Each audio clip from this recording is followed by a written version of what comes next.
A strategic session led by Denis Manturov, first deputy chairman of the Russian government, was held at the ERA Military Innovation Technopolis, highlighting the introduction of innovation systems, including a new one-way attack drone.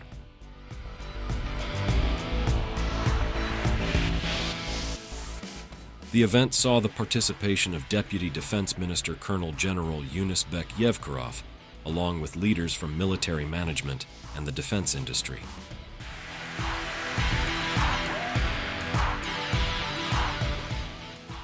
The newly developed attack drone, popularly referred to as a suicide drone, was showcased during the session.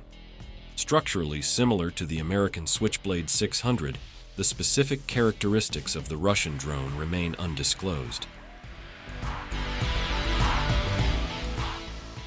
The Switchblade, categorized by the U.S. Army as a missile rather than a drone, is referred to as a loitering munition. Unlike UAVs, loitering munitions are not recoverable once launched, operating through a fly-by-radio frequency signal similar to the wireless TOW missile.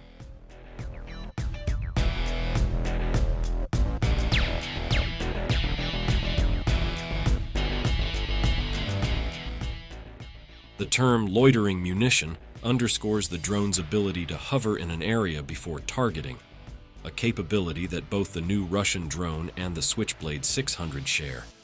However, unlike the TOW missile, which does not loiter, these drones allow operators to remain in control until the target is engaged.